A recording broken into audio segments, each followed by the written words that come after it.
হ্যাঁ, তারপরে কচুটাকে ঘষে এরকম ঝিরিঝিরি করে গ্রেট করে নেওয়া হলো। এই দেখুন একটা গ্রেটার নিয়ে সেটার মধ্যে কচুটাকে ঘষে ঝিরিঝিরি করে গ্রেট করে নেওয়া হয়েছে। তারপরে ওটাকে দিয়ে দেওয়া হচ্ছে মিক্সির মধ্যে।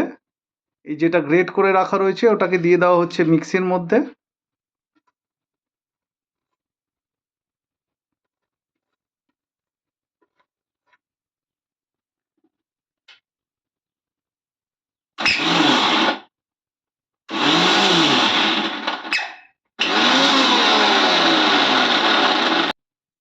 বেশি নয়, 3-4 বার ঘোরালেই ওটা মোটামুটি একটু মিহি আকার নিয়ে নেবে।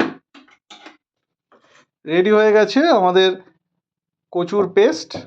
এবার তার মধ্যে দেখুন এই নারকোলটাকে কুচি কুচি করে কেটে, এই যে সরু সরু করে নারকোল কেটে দেওয়া হচ্ছে কচুর পেস্টের মধ্যে।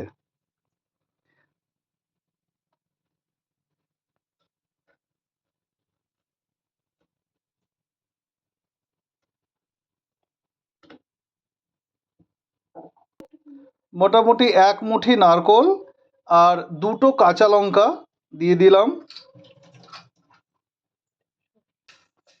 এবার ওর মধ্যে দিয়ে দেবো এই 1 টেবিল চামচ মতো কালো সর্ষে।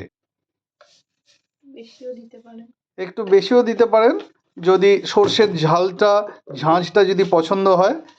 আর দেব 1 চিমটি চিনি, এই যে 1 টেবিল স্পুন মতো চিনি দিয়ে দিলাম। আর একটুখানি নুন, 1 চিমটে নুন। ওটাকে ভালো করে মিশিয়ে আবার মিক্সিতে আবার গ্রেট করে নেওয়া হচ্ছে। সর্ষে, নারকোল, নুন, কাঁচা লঙ্কা ভালো করে পেস্ট করে নিতে হবে। তারপরে একটা বাটিতে সেটাকে নামিয়ে নেওয়া হচ্ছে। ব্যাস, এবার ফাইনাল স্টেপ, কড়াই গরম করে তাতে এই 2 চামচ মতো তেল দিয়ে দিন।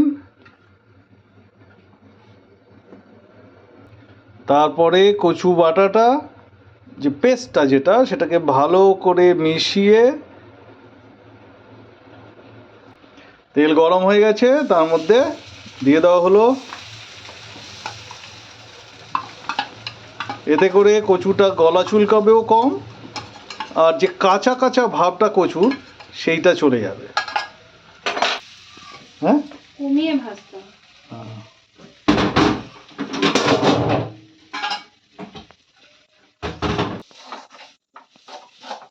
গ্যাসের আঁচটা কমিয়ে একটুখানি নেড়ে নিন হালকা করে। আর হালকা করে রং ধরতে শুরু করেছে, মানে বোঝা যাচ্ছে আমাদের কচু শাক, কচু বাটা অলমোস্ট রেডি। ব্যাস রেডি। এবার গরম ভাতে একটা কাঁচা লঙ্কার একটুখানি সর্ষের তেল ছড়িয়ে 1 থালা ভাত খেয়ে ফেলুন।